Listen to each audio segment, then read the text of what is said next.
இந்தியாவின் சுதந்திரம் முதல் தொழிலாளர்களின் உரிமைகளை வலுப்படுத்துவதிலும் பாதுகாப்பதிலும் இந்திய தேசிய காங்கிரஸ் முன்னணியில் இருந்து வருகிறது.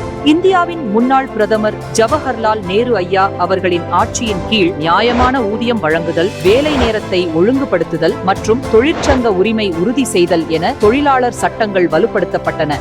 அவரது தொழில்மயமாக்கலின் முக்கியத்துவம் நாட்டில் லட்சக்கணக்கான வேலைவாய்ப்புகளை உருவாக்கியது. அதே நேரத்தில் 1948ஆம் ஆண்டின் ஊழியர் அரசு காப்பீட்டுச் சட்டம் மற்றும் தொழிற்சாலைகள் சட்ட திருத்தங்கள் போன்ற முக்கியமான சட்டங்கள் தொழிலாளர் நலனுக்கு அடித்தளம் அமைத்தது. 1976ஆம் ஆண்டில் அன்னை இந்திரா காந்தி அவர்களின் தலைமை கொத்தடிமை முறை ஒழிப்பு சட்டத்தை அறிமுகப்படுத்தியது.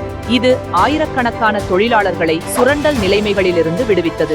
சமீபத்திய வருடங்களில் இந்திய தேசிய காங்கிரஸ் மாற்றத்தக்க திட்டங்களை அறிமுகப்படுத்தியது. மகாத்மா காந்தி தேசிய ஊரக வேலை உறுதி திட்டம், கிராமப்புற தொழிலாளர்களுக்கு 100 நாட்கள் வேலை உத்தரவாதம் அளித்தல் மற்றும் 2008ஆம் ஆண்டின் அமைப்புசாரா தொழிலாளர் சமூக பாதுகாப்பு சட்டம் போன்ற பல்வேறு சட்டங்கள் இந்தியாவின் 90%த்திற்கும் அதிகமான தொழிலாளர்களுக்கு நன்மைகளை உறுதி செய்தது.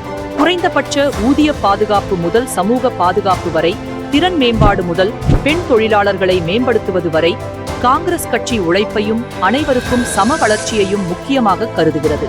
இந்த உழைப்பாளர் தினத்தில் ஒவ்வொரு தொழிலாளரையும் நாம் வணங்குவோம். ஒவ்வொருவரின் உழைப்பும் மதிக்கப்படும், ஒவ்வொரு தொழிலாளருக்கும் முன்னேற்றம் கிடைக்கும் இந்தியாவை உருவாக்குவதை நாம் மீண்டும் உறுதி செய்வோம்.